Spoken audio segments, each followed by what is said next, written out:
WhyGuru, WhyGuru, WhyGuru, WhyGuru, WhyGuru, WhyGuru, WhyGuru, WhyGuru, WhyGuru, WhyGuru Sahib Ji. Balehari Gure Apne Dyohadi Sadvar Jin Manas Te Devte Kiye Kartana Lagi Var Jai So Chanda Ugvah Suraj Chade Hajar Ete Chanan Hodya Gurbin Kor Andhar Gurbin Kor Andhar Kya ho kathi kathe kath dekha Main akath na kathna jai Jo tud pave soi aankhan Dil teri vadiyai Dil teri vadiyai Satsang Jamal ki Fateh ji. WhyGuru ji ka Khalsa, WhyGuru ji ki Fateh.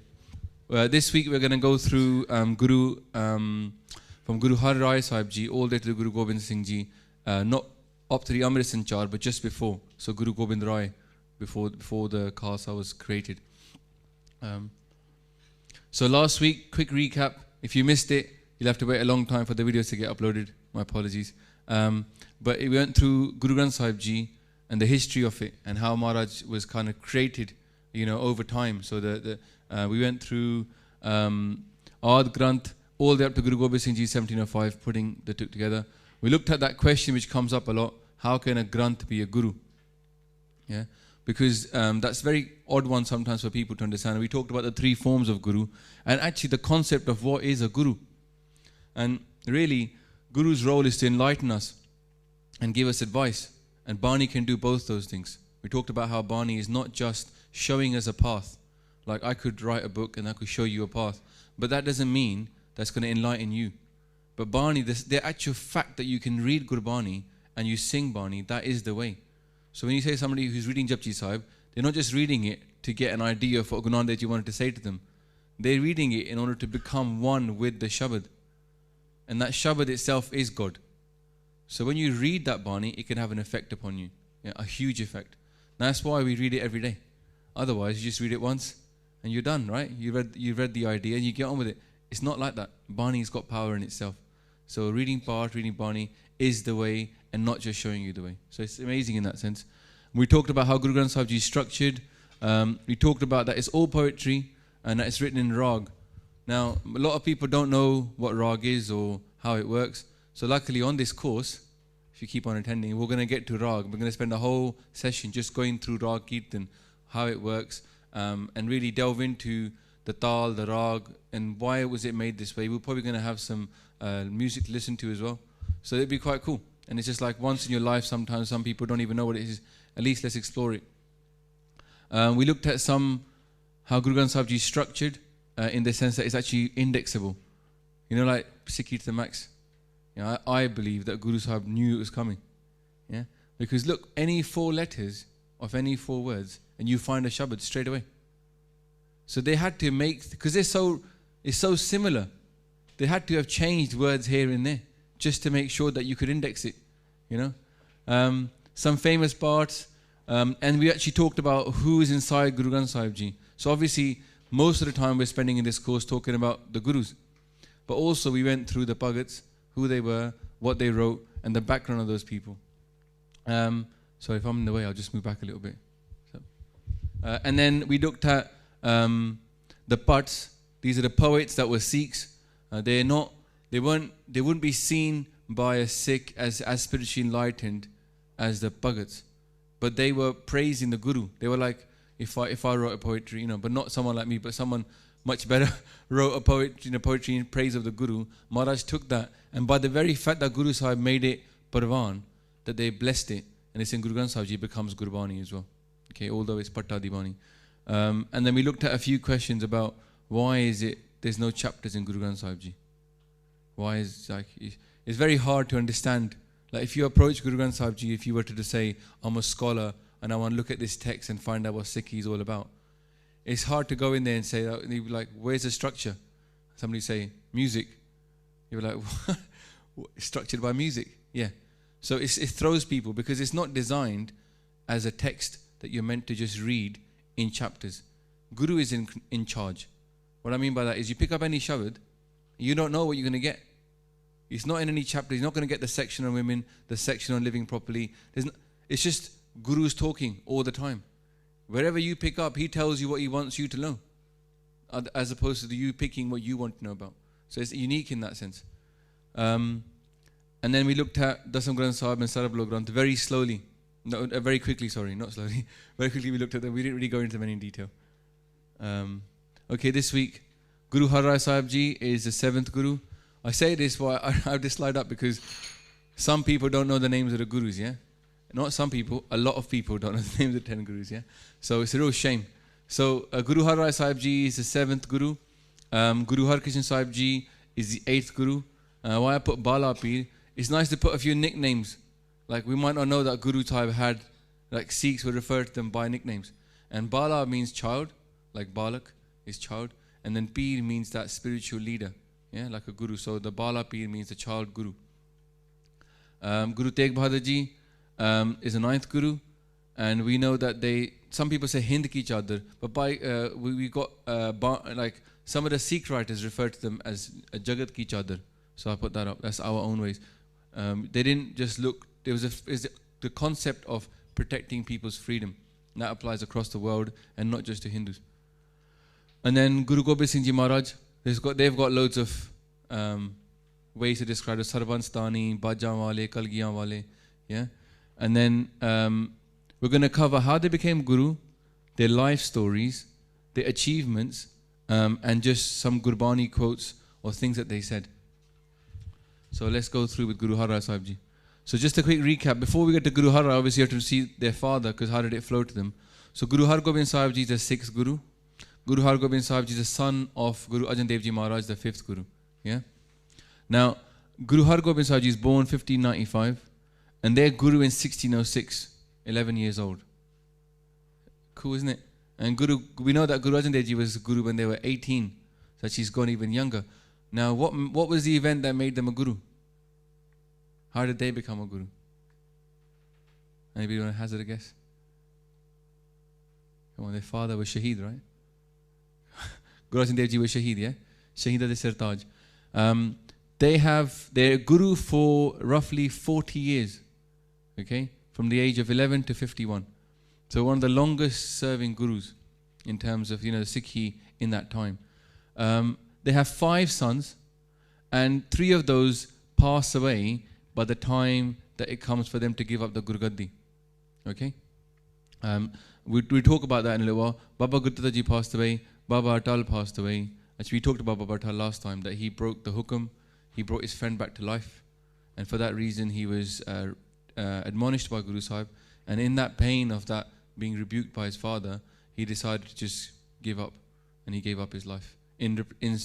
For the replacement of that soul that he brought back to life, then he gave up his own life. Yeah. And then one of those, the other son, the 2 sons that were left, one of them just used to meditate, and one of them wasn't interested in this kind of the spiritual life. So basically, none of their sons were suitable. And then what happens is that Baba Gurditta Ji, who is the eldest son, he has 2 sons. So they're grandchildren of Guru Har Gobind Sahib Ji. Yeah? One is Tirmal, and one is Har Rai, Baba Har Rai. And Tirmal is not chosen. Okay?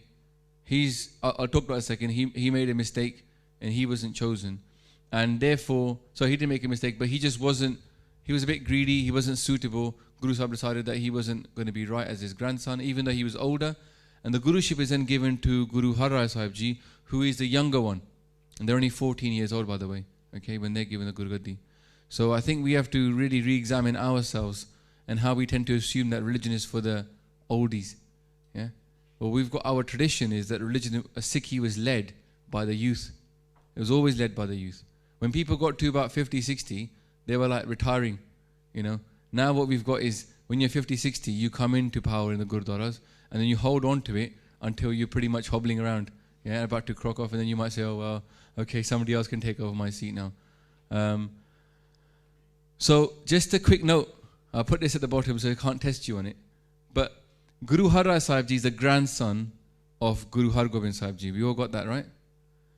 But then the other son of Guru Har Gobind Sahib Ji is Guru Tegh Bahadur Ji, isn't it? And their son is Guru Gobind Singh Ji, right? So it's interesting to note that actually Guru Har Rai and Guru Gobind Singh Ji Maharaj are cousins. Yeah? So just understand that family tree, just to get it in your head, yeah? They're cousins. Now, ergo, Guru Har Krishna Sahib Ji is a cousin, the Chote Guru, are the cousins of the Chote Sahibzade and the Vade Sahibzade, right? Yeah? So that family tree. This will help you to understand how they related to each other. Help you understand how close they were. It help you to understand how the Guruship flowed. Yeah? So you got Guru Har Gobind Sahib Ji is the grandfather, and Guru Arjan Dev Ji is the great-grandfather then. Yeah? Okay. Guru Har Rai Sahib Ji, born 1630. Okay. So Guru in 1644, only 14 years old. And they pass on the Gurgaddi, they actually Jyoti Jyot when they're 31 years old. Okay. So that was a ripe old age, by the way, back then. It wasn't like you're just fresh starting off, have kids now. It was a ripe old age, yeah. The son of Baba Gurditta. Now we talked about Baba Gurditta because Baba Gurditta is called Gurditta. He's given away. Guru Har Rai Sahib Ji, his father, was given away to,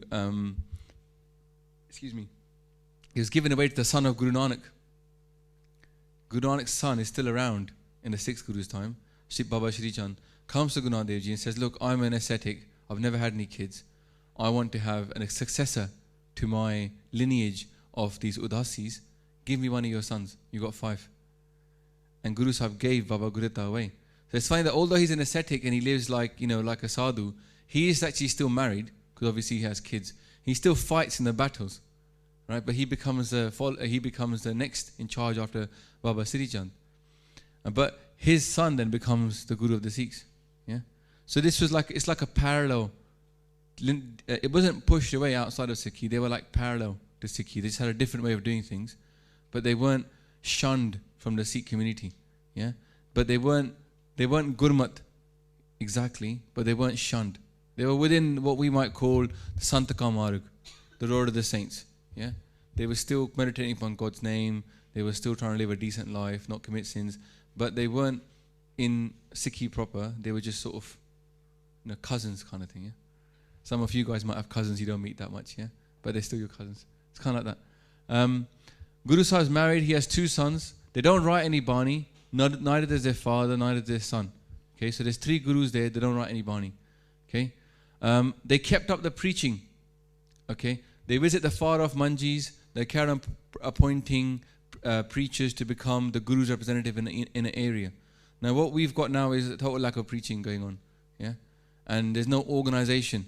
There's no okay, this sector is managed by you. You're in charge of making sure everybody in this place is educated and they are at a certain level.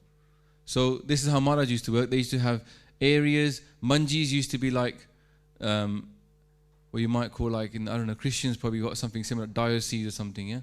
And then you've got the head of that area who's in charge of every different Gurdwara within that. So many Gurdwara under one Manji, okay? Many preachers under one section head. By Gondaji, there's a nice story, We talk about Guru Sahib didn't do any miracles. Here we've got an exact miracle by Guru Har Rai Sahib Ji Maharaj. They were sick in Kabul. Sometimes we might be sitting in London thinking, my Guru was in Punjab. Is he here now? A Sikh was in Kabul, Bhai Gondaji, and he fell at Guru Sahib's feet after his sort of prayers. He was doing an ardas, he fell at their feet. In his concentration, he fell at their feet in his house. Now, in where the Maharaj was living in Gurditta Sahib, Guru Sahib didn't get up. For his time for their lunch, they didn't get up. Baitere. And it went from lunchtime, it went to evening time. And the Sikhs were concerned that their Guru hasn't had any food. He's been sitting there, and there's things to be done. Maharaj doesn't get up. Maharaj is shant and just sitting there. And Sikhs keep saying, Maharaj, tusi aajo, tusi aajo. And finally, at dinner time, yeah, full like 6, 7, 8 hours later, Guru Sahib gets up and says, oh, now I can go.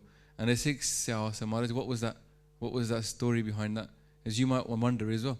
Maharaj says, Ki Pai Gonda ji in Kabul was at my feet. How could I stand up and ignore him? Yeah. So Maharaj listens to our ardas.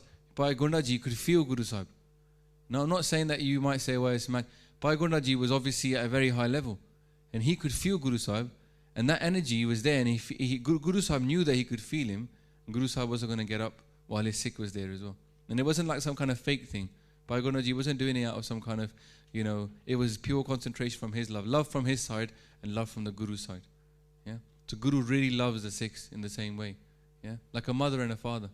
Tu mera pita, tu hai mera mata.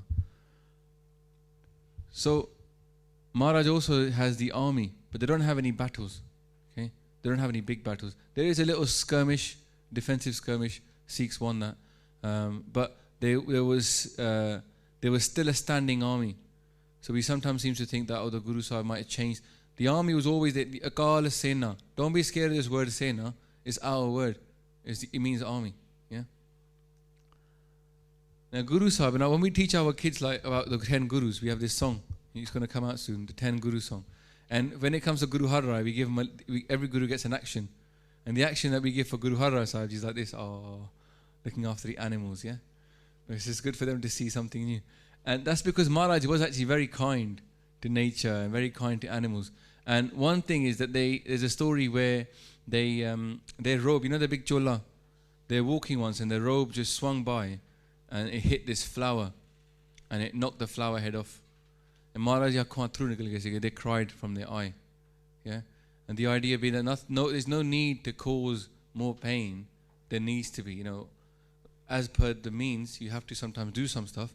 But outside of that, there's no need to kind of hurt things. Yeah, so be compassionate. And Guru Sahib actually set up a injured animals home. Now you might say at the same time, they were still hunting. All the Gurus hunted from Guru Har Gobind Sahib Ji onwards. Yeah, so they were doing that, but at the same time they were doing, they were looking after animals. Because the world is far more than just black and white. Yeah, it's like loads of greys, but the compassion was there. And also, they were an expert in herbal medicines. Yeah, they had like a, what you might call a, apothecary shop. They had a garden that was growing herbs. And not only, so now that's something that we've lost, isn't it? Like we've got doctors in our pant. There's no shortage of those guys, yeah? And every parent is trying to make one more out of their children. However, this is natural medicine. And that's some of the skill set we've lost. Yeah. Now, Dara Shikoh, the Maharaj had a center at Kiratpur. Dara Shikoh is son of Shah Jahan. The guy who made the famous Taj Mahal. Shah Jahan is the son of Jahangir. Jahangir obviously is responsible for Guru Arjan Dev Ji Shahidi. Yeah. And but still, Guru Sahib knows, and Jahangir he'd been the kind of person Shah Jahan had come in on a bit of a anti-Sikhi tip, and Guru Gobind Singh Ji Guru Har Gobind Sahib Ji had 4 battles against him. Yeah, but still his son is ill, and they say, ask Guru Har Rai Sahib Ji, they might have the right medicine for you. And Guru Sahib does help Dara Shikoh get better. They sent some medicine, to him, and that cured him. So the concept is what we have here, Bure ka pala kar.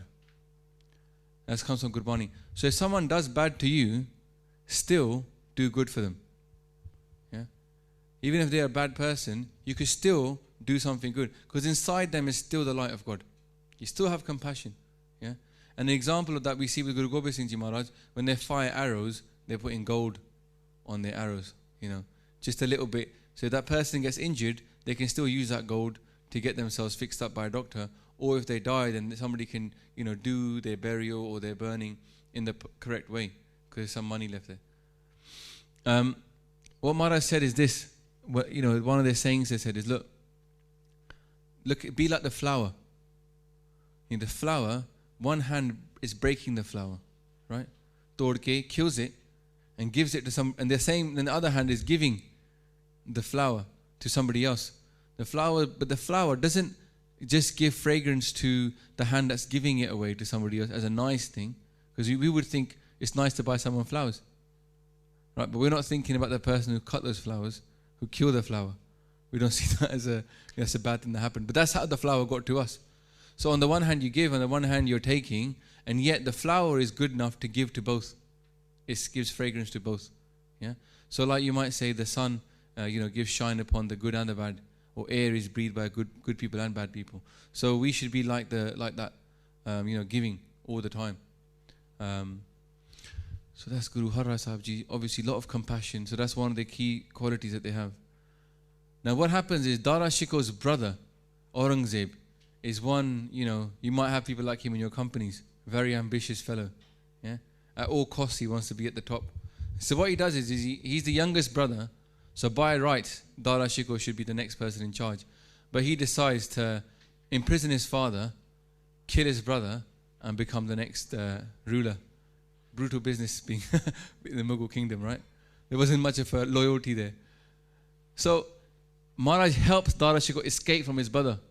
Dara Shikoh still gets caught at one point, and he gets killed. But Maharaj helps him escape. And for that and also obviously there's a lot of sort of there was a bit of negativity from Aurangzeb towards the Sikh faith for that. But what happens is that his two sons, Ram Rai and Hari Krishan, Guru Sahib's sons, the guruship has to go to one of them. Now this is the reason why I didn't go to Ram Rai, although he was the older son. Yeah, because imagine like giving the guruship to a 5-year-old. It's quite a big step. Yeah? But what happened is that Ram Rai was sent to go to Delhi. Aurangzeb wanted to speak to Guruji because he had a bit of ire to a Sikh kingdom. He wanted to, and Guru Sahib didn't go themselves. They sent their son, and he was given quite a big responsibility, to go and represent at the highest court, not the highest court, but at the court of the Mughal kingdom. Ram Rai goes there, and the thing is about Ram Rai is he's hoping to become the next guru. Not hoping to win his guru's pleasure, he's hoping to maneuver his way to being the next guru. Yeah? And how he plans to maneuver into the guruship is to get the support of Aurangzeb, to get Aurangzeb on his side. He thinks that will strengthen his claim to Gurgaddi. Now what he does is he's asked this question. There's a shabad from Guru Nanak Dev Ji Maharaj in Asadiwar, which is Mitti Musalman ki pede pei kumyar kad pande itta kiya jaldi kare pukar. That the Muslim doesn't want to be burnt, right? Very common thing. Muslims think that keep the body and then you can be arisen on the Day of Judgment. Now what happens is that they get buried in the Qabristan, right? In the graveyard. But the potter, you see, he wants nice clay. And some of the best clay is from the graveyard. And it's all decomposed bodies. So he goes there and he gets this clay, which is very nice and nutritious. He goes, not nutritious, but very nice and pliable. Goes back, he makes his pots, yeah, out of that clay, made up of decomposed, Muslims. And then he puts that into the pot. No, Maharaj is saying, look, he puts that into the fire. And in the fire, the pot is burning. So Maharaj said, look, mitti Musliman ki. It's the mitti of the Musliman, yeah. Pede pai kumyar. The kumyar grabs it and makes it into pede. The circle like, pede, because you make rotiyan, yeah, little one. Then kad pande. He makes pande. Out of those, he makes into a panda. And puts it in the fire. Jaldi kare pukar. As it burns, pukarda hai Musliman. Oh no, I'm being burnt. I don't want to be burnt.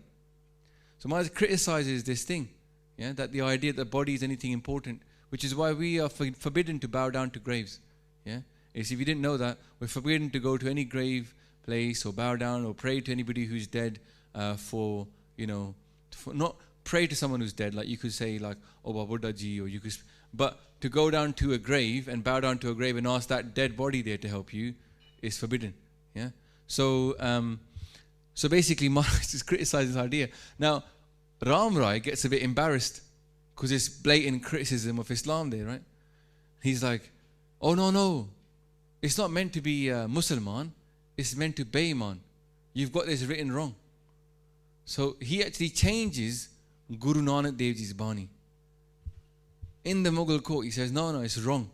It's Beiman. Beiman means somebody without any Iman. Iman means faith. So a faithless person, but not somebody who is a Muslim.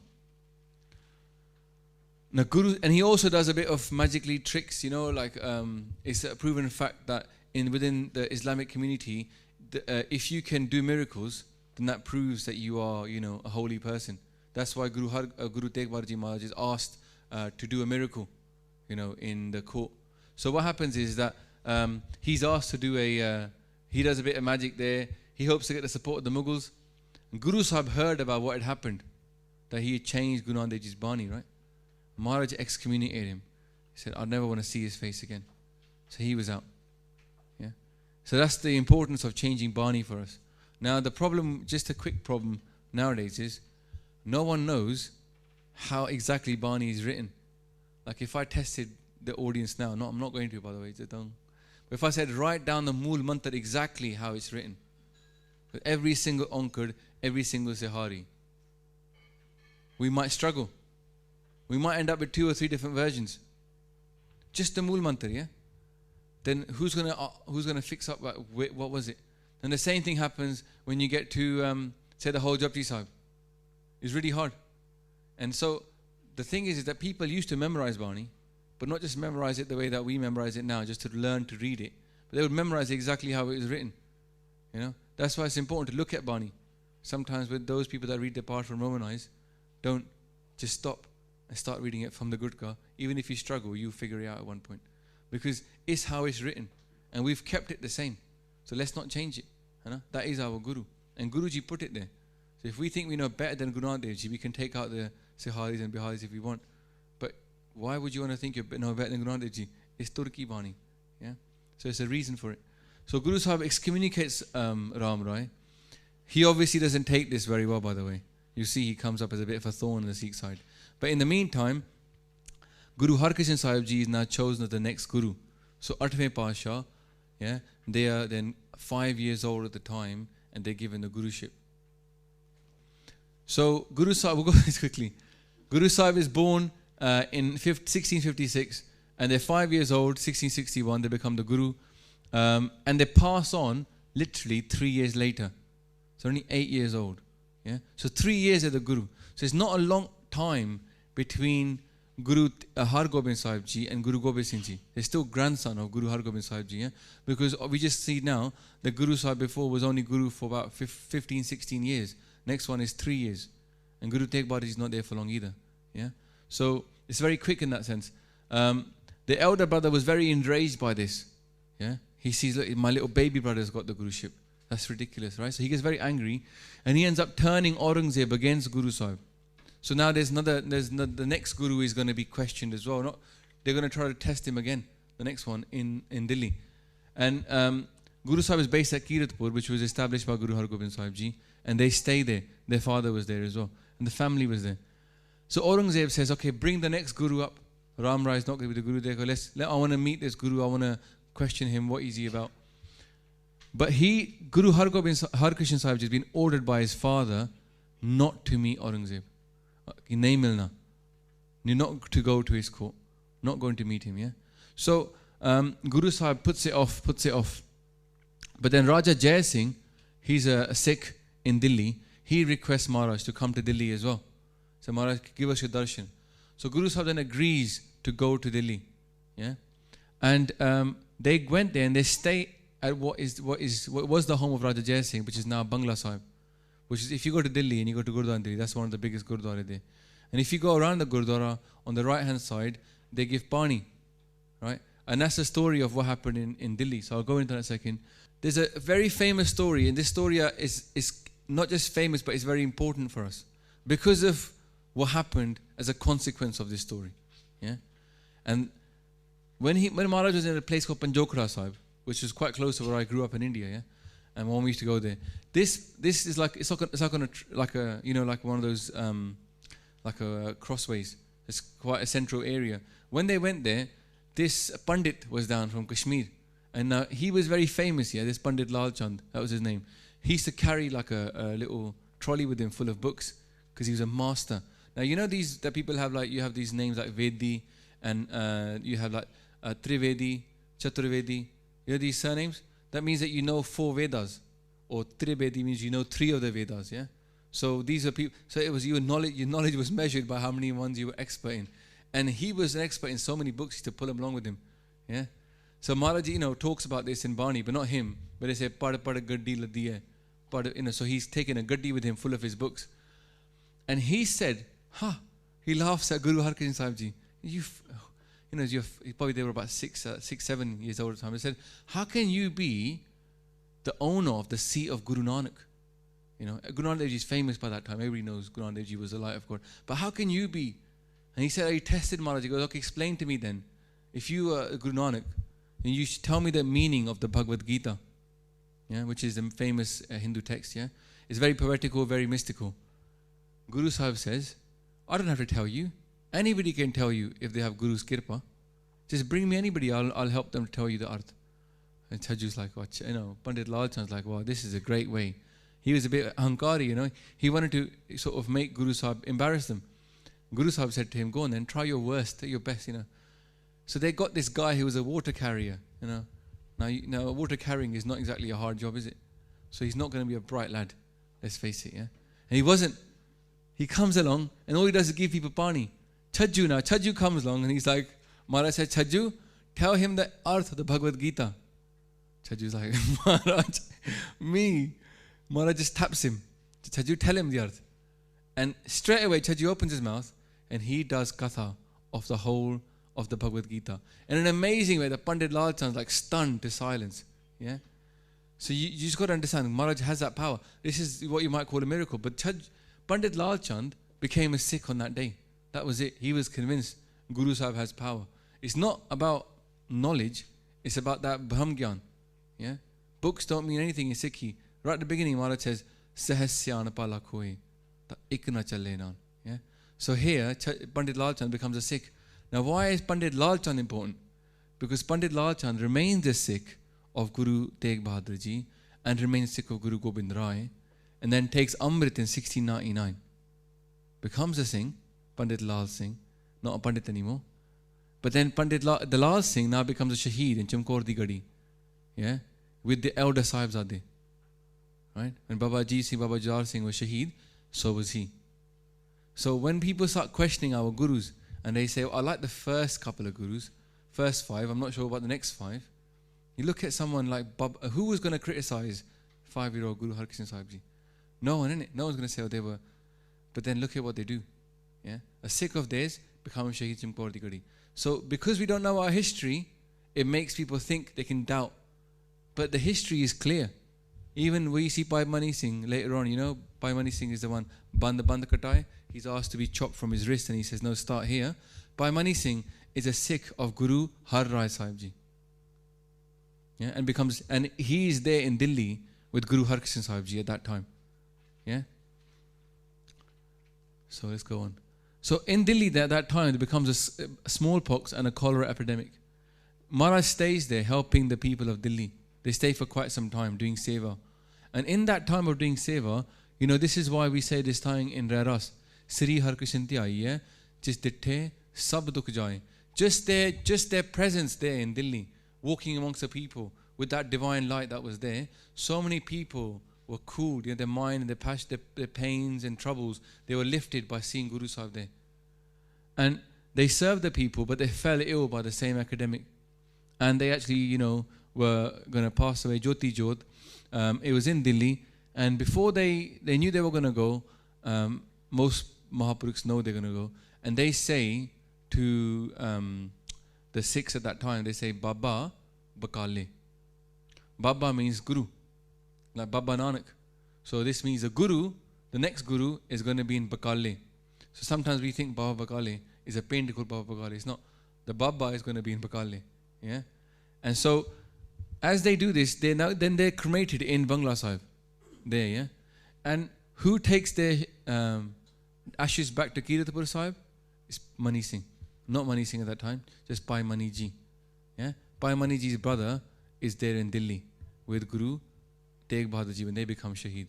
So it's a family. Their father was a Sikh of Guru Har Gobind Sahib Ji. He was brought to Guru Har Rai Sahib Ji when he was a child. He became Sikh of Guru Har Rai. He stays with Guru Har Krishan Sahib Ji with Guru Gobind Singh Ji, takes Amrit, and then he's the one who's chopped into pieces. So the Sikhs never distinguished between the Gurus, is what I'm trying to say. Nowadays we might, but for all of those people, they were one light, and it was a success, straightforward flow. They never questioned. Guru Bhai Mani Singh's lineage. His father was a Sikh of Guru Har Gobind Sahib Ji. They became a Sikh of Guru Har Rai. Their father's brothers were Shaheed. Their father was Shaheed. Their own sons were Shaheed as well. Bhai Mani Singh's family, I think 28 people in their family were Shaheed. Their sons, their brothers, their father's brothers. This is the family of Shaheeds. Yeah, you know that famous Singh who threw the parcha at Nagina, Bhai Bachittar Singh? That's one of their sons as well. Yeah, so a lot of their sons were Shaheed. They had 12 sons actually. Yeah, I think about 8 of them were Shaheed. So Bhai Mani Singh is a Sikh there, and they take the ashes back to Kiratpur Sahib. Okay, so we can pause there, yeah? You can fill your stomachs for a bit, and we'll come back and go through the next 2 gurus. Don't take too long, because obviously we'll maybe have some time for Q&A afterwards. So, 10 minutes.